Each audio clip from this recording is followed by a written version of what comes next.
So I'd like to share with you how I track my expenses every single month so that you can see how I do it and see if that's something that might work for you.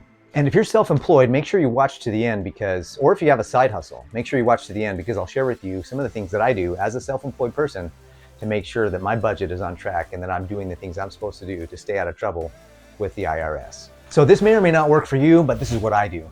I chose to take one day every week to track my expenses, to see where I'm at during the month so that I could track towards the end of the month. I don't want to end up at the end of the month or once a month and wonder what the heck happened or realize that I should have kind of curbed a few expenses in order to make sure I made it to the end of the month. So I chose Tuesday.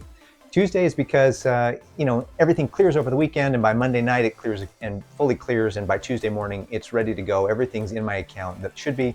All of the transactions are out of my account that should be, and I set everything up every week to be able to pay out and to do everything I'm supposed to do. So what I do on the first week is different than the second, third, and fourth week. So I'm going to share with you now what I do each week as I track my expenses. The first week of every month, I set up all of the payments that I'm supposed to have that whole month. Now I do something a little differently than most people. I actually charge almost everything on credit cards.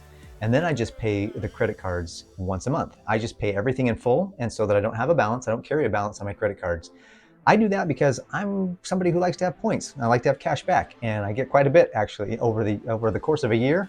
I've had some of my cash back accounts have commas in them. So it's pretty nice to have that much money coming back, have that much of a discount, have the cash back. If I'm going to buy the things or I'm going to spend the money anyways, it's kind of nice to have some cash coming back to me. So technically on the fourth week of the month, I set up my mortgage payment, but I'll get into that when I get to the fourth Tuesday. So the second Tuesday of every month, I basically update all of my transactions. I make sure that everything that's come through on my bank account is put onto my spreadsheet. And I track all of my expenses on my spreadsheet. I put them in all the categories that they're supposed to be in.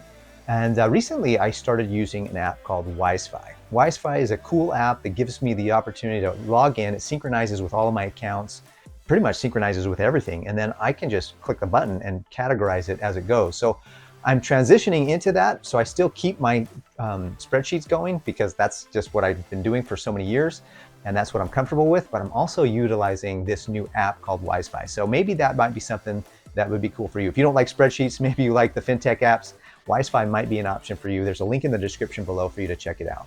The third Tuesday of every month, what I do is I track, again, I update all and everything that's come through, all the transactions, just to make sure that I'm up to date because I don't want to have a bunch of transactions lingering that I haven't put onto my spreadsheet and then I haven't put into my Wi-Fi app. But I also update my assets. I update my liabilities. I make sure that I get an idea of all of the things that, like my mortgage. I look at any loans that I have with my wife's student loans, and I update my net worth. Your net worth is calculated by taking all of your assets and subtracting all of your liabilities. I keep track of two net worths. One is my net worth with my house and my mortgage, and then the other net worth is just cash. So it's like I call it my liquid net worth. A lot of people think they have this great net worth because they have a ton of equity in their house when they are actually cash poor.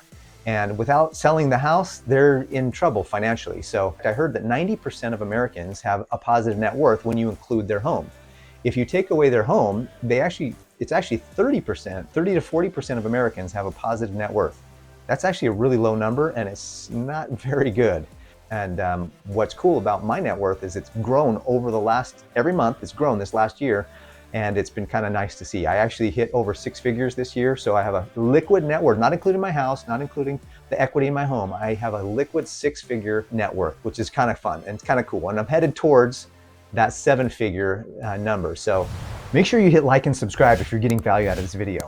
This is what I do to track my finances. This is not necessarily what you have to do, but I highly recommend that you do something every single week to track your finances. Why every week? Because if you do it every week, then you're going to catch things mid-month that will help you make sure that you don't get to the end of the month with more bills than you have money to pay for, or more month at the end of your money, as they say. All right, so the fourth week of every month, I sit down and once again, I update all my transactions. I make sure that everything that's come through my bank account is put on my spreadsheet. And then I also update my Wi-Fi app to make sure that everything is categorized in its place, where it's supposed to go, and then I check to make sure that my budget is in line.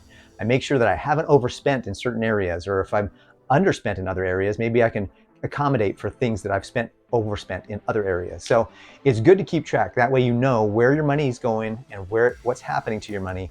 If you don't keep track of your money is going to take control of you and you're going to be out of control. I've seen it way too many times. As I alluded to earlier in the video, I do pay my mortgage on the 4th week of every month. So because it's usually I pay every Tuesday, I do my bills on Tuesdays, not every month does the Tuesday fall close enough for me to pay my mortgage the first Tuesday of every month. So I usually just take care of it on that 4th and final Tuesday of the month. That way I can schedule it to be paid on the 1st of every month, and I'm free and clear from any worries about having it paid. Now, one thing that I would recommend is that you make sure that you keep track of whether or not your transactions go through, especially if you set up future transactions. Make sure that they actually go through. Check on the day that you set those up to be paid, that they actually went through. I learned that the hard way. Actually, one time I scheduled a payment to go on and I thought I hit send or submit, and apparently I didn't. And I got a notice in the mail that I was past due on one of my credit cards. Probably the only time I've paid interest in the last 10 years, probably 15 years, is when I didn't double check to make sure that I hit submit. I thought I made the payment, and apparently it didn't go through. All right, so as a self-employed person, the last week of the month, I make sure that I send off my taxes. I have to pay quarterly taxes as a self-employed person. So every month I set aside money for that quarterly payment. So at the end, the 4th week, after I've paid my mortgage, I will send money off to my savings accounts. The reason why I send money to my savings accounts is because I want to earn interest for those 3 months that my tax money is in that account. And then at the end of the 3 months or the quarter, I pull that out, not the interest, I just pull out what I put in there for the actual payment, and then I get to keep the interest. See, what's cool about doing that is that you get to earn interest on the tax money. And so it can help you over the course of years. If you're earning enough interest, it might help you pay your taxes at some point. Make sure that you set aside money every month for your taxes on any side hustle money or any self-employed income that you receive. If you don't, you're going to be in big trouble. It's one of the biggest problems I see for people who are self-employed or side hustles, that they start making some money and they forget to put money aside for taxes, and they end up in trouble at the end of the year. So now you know how I manage my money. Hopefully that helps you learn how you can manage your money more effectively. I think the #1 skill towards financial independence, financial freedom, is learning to manage your money. If you have a positive cash flow, you have a chance to be financially independent and financially set. You cannot be financially independent, financially free, financially self-reliant without a positive cash flow. If you're spending more money every month than you're making, you're never going to make it anywhere financially. So please make sure that you're tracking your expenses, make sure that you're making more money than you're spending every single month, and that you're setting aside some money for savings so that you have an emergency fund. You're setting aside money for investments, for retirement, for insurance, for all the things that you need to have to protect yourself, and then to grow your assets with investments and other things. So till the next video, make sure that you're out there building your massive bank account.